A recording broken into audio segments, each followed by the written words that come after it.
आकर्षण के नियम यानी लॉ ऑफ अट्रैक्शन एक ऐसी कला है जो आपके अंदर है, मेरे अंदर है, हर मनुष्य के अंदर है, लेकिन हम उसे अनजान हैं। वास्तव में आप जो सोचोगे वही होगा। लेकिन कैसे? क्या आपने कभी सोचा है कि क्यों हमारे काम बनते बनते बिगड़ जाते हैं? क्यों हम अपने कामों में सफल नहीं हो पाते हैं? क्यों हम हमेशा ही दुखी रहते हैं? आइए इसे ठीक से समझते हैं, सिर्फ एक छोटी सी कहानी से। और इस कहानी के अंत में आप जानेंगे कि आखिर भगवान बुद्ध ने इस बारे में कैसे बताया है। एक व्यक्ति अपने जीवन से बहुत परेशान था। उसका कोई भी काम नहीं बनता था, सारे बिगड़ जाते थे, सफलता उसे कोसों दूर थी। वह कुछ भी काम करता, उसे सफलता ही नहीं मिलती। इसके चलते उसके घर में हमेशा अशांति ही रहती थी, हमेशा क्लेश से भरी रहती थी।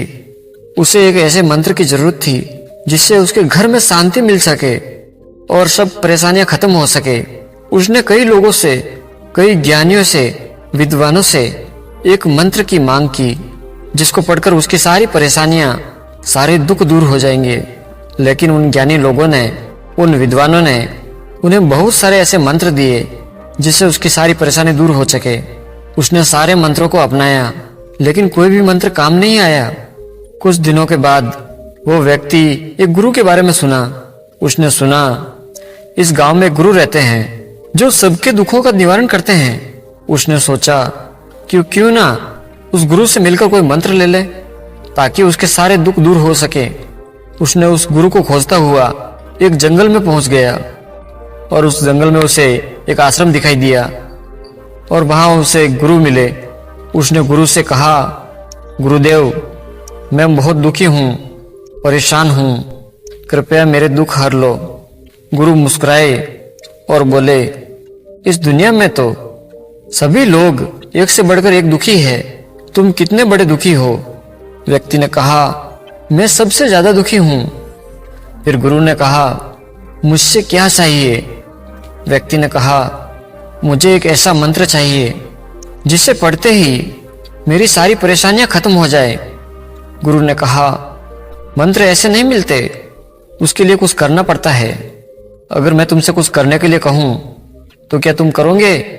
और जैसा मैं कहूंगा वैसा ही करना होगा। व्यक्ति ने कहा, बिल्कुल गुरुदेव, जैसा आप कहेंगे मैं वैसा ही करूंगा। जो नियम आप बताएंगे मैं वही करूंगा। सारे यज्ञ, हवन, पूजा पाठ सब कुछ करूंगा, कुछ भी नहीं छोड़ूंगा। गुरु ने कहा, ये सब तो बहुत आसान चीजें हैं। मंत्र पाने के लिए बड़ी कठिन मेहनत करनी पड़ती है, क्या तुम कर पाओगे? व्यक्ति ने कहा, गुरुदेव, क्या मुझे दहकते अंगारों पर चलना होगा?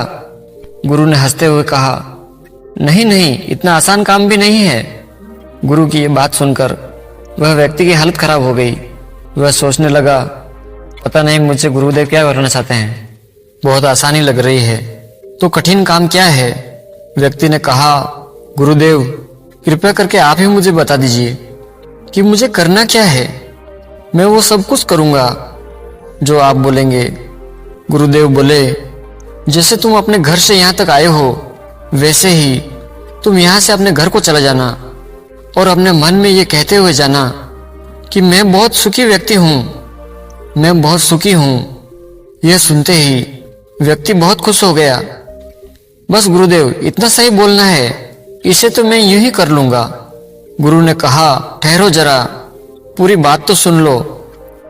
जब तुम अपने मन में ये बात दोहरा रहे होंगे तो तुम्हारे मन में अंदर की बात नहीं आनी चाहिए। अगर तुम्हारे मन में बंदर का ख्याल आ गया तो सब बेकार हो जाएगा। व्यक्ति ने कहा, यह काम तो मैं बहुत आसानी से कर लूंगा। और यह कहकर वह व्यक्ति अपने घर की ओर चल पड़ा। आश्रम से निकलते ही वह अपने मन में कहना शुरू किया, मैं बहुत सुखी हूँ। लेकिन ऐसा कहते ही उसके मन में बंदर का ख्याल आ जाता है।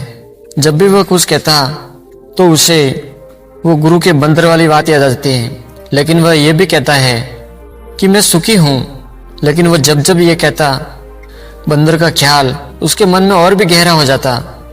फिर ऐसे कहते कहते वो रास्ते की ओर जा ही रहा था कि उसे रास्ते में बंदर दिखाई देना शुरू हो गया। उसे चारों तरफ सिर्फ बंदर ही दिखाई देता था।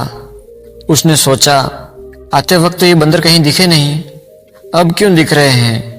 मैं अपने मन में सुखी हूँ, मैं सुखी हूँ। और ऐसा बोलता हुआ वो अपने घर पहुंच गया। घर पहुंचकर वो अपनी पत्नी से बोला कि बंदरिया, मैं बहुत भूखा हूँ, भोजन परोस दो। मुंह से बंदर शब्द निकलते ही उसका मुख खुला का खुला रह गया। उसकी सारी मेहनत पर पानी फिर गया।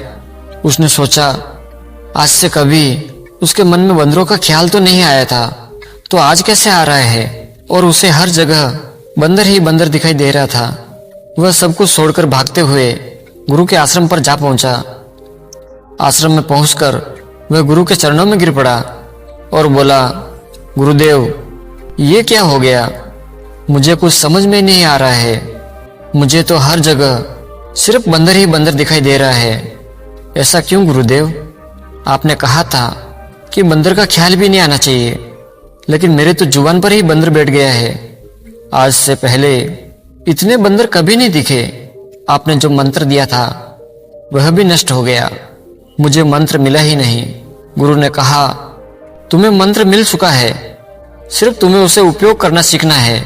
लेकिन गुरुदेव, जैसा आपने कहा मैंने तो वैसा बिल्कुल भी नहीं कर पाया, फिर मंत्र कैसे काम करेगा? गुरु बोले, पहले तुम इस मंत्र को समझ लो। अगर तुमने इसे ठीक से समझ लिया तो ये मंत्र अवश्य ही काम करेगा। फिर उस व्यक्ति ने कहा, गुरुदेव, कृपया करके मुझे जल्दी समझाइए, मैं समझने के लिए तैयार हूं। फिर गुरु ने कहा, समझने के लिए तुम्हें एक बात का हमेशा ख्याल रखना होगा कि तुम्हें बंदर का ख्याल नहीं आना चाहिए। यह सुनकर व्यक्ति गुरु के चरणों में गिर गया और बोला, मुझे तो आपके पीछे भी बंदर ही दिखाई दे रहा है, देखिए उस पेड़ पर केला खा रहा है। उनकी ये बात सुनकर गुरुदेव जोर से हंस पड़े और बोले, हमारा मन ही हमारा मंत्र है। हमारे साथ वही होता है जो हमारे मन के अंदर है, उसकी गहराई में चल रहा होता है। जैसे कि तुम पहली बार आश्रम में आए थे तो तुम्हें वे बंदर दिखाई नहीं पड़े। अगर तुम्हें एक दो बंदर दिखाई भी पड़ा होगा तो वो तुम्हारे ध्यान में नहीं गया होगा, क्योंकि तुम्हारे मन के अंदर में बंदर थे ही नहीं। लेकिन तुम जब यहाँ से वापस गए तो तुम्हारे मन की गहराई में जो होना था वह तो तुम्हारी जुबान पर था कि मैं सुखी हूं। लेकिन ये शब्द मन की गहराई में नहीं था। तुम जिस चीज से बचना चाहते हो वही तुम्हारे मन की गहराई में पहुंच जाती है। तुम बंदर से बचना चाहते थे तो तुम्हारे मन की गहराई में बंदर ही बैठ गया, इसलिए हर जगह तुम्हें बंदर ही बंदर दिखाई पड़ रहा था। जहां बंदर नहीं भी था वहां भी तुम्हें दिखा। जैसे तुम्हारी पत्नी ने तुम्हारे भोजन में और तुम्हारे मन में भी बंदर ही देखा। इसीलिए इसे ठीक से समझो। मन की गहराई में अगर ये मंत्र है कि मैं दुखी हूं, मेरे पास कम है, तो तुम्हारे पास जितना भी आ जाए तुम्हें कम ही लगेगा। अगर किसी के मन की गहराई में ये बात है कि मैं सुखी हूं, मेरे पास बहुत है, तो उसके पास जितना भी है उसे हमेशा अधिक ही लगेगा। फिर उसके पास सारी चीजें कम क्यों ना हो, अगर उसके पास दुख भी हो गया तो उसमें वो सुख निर्मित कर ही लेगा। जो भीतर से दुखी रहता है उसके पास 37 प्रकार का वेन्यूल रहते हुए भी वह दुखी ही रहेगा।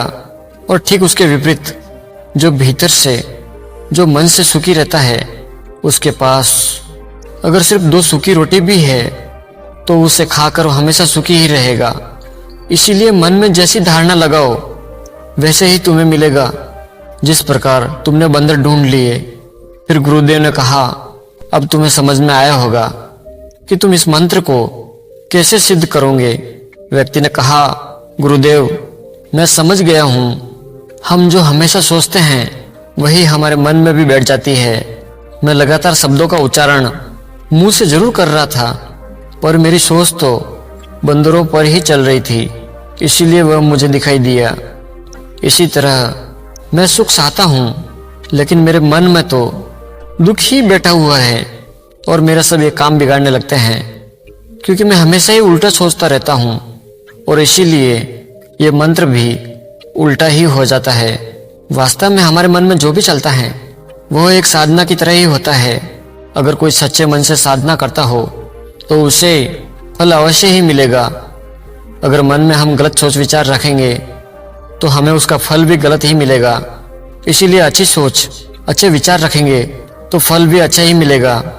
और वह व्यक्ति गुरु को धन्यवाद करके वहां से चला गया। मित्रों, बुद्ध ने इस बारे में कहा है कि हम अपने विचारों से अपनी दुनिया बनाते हैं, लेकिन हमारे पास दोनों तरह के विचार होते हैं, सकारात्मक और नकारात्मक। ज्यादातर हम सकारात्मक विचारों को ना पकड़ के नकारात्मक विचारों की तरफ ही आकर्षित होते हैं। इसीलिए जब भी हमारे मन में सकारात्मक विचार आते हैं तो उसे हम जल्द ही पकड़ने की जरूरत है। वैसे विचारों को जितना जल्दी हो सके उसे काम में लगाने की जरूरत है, क्योंकि एक सकारात्मक विचार को नकारात्मक में बदलने की देर नहीं लगती। दोस्तों, आपने इस वीडियो से क्या सीखा और इस बारे में क्या सोचते हैं, एक कमेंट जरूर कर दीजिएगा। क्या पता आपके एक कमेंट से किसी का जीवन बदल जाए। धन्यवाद।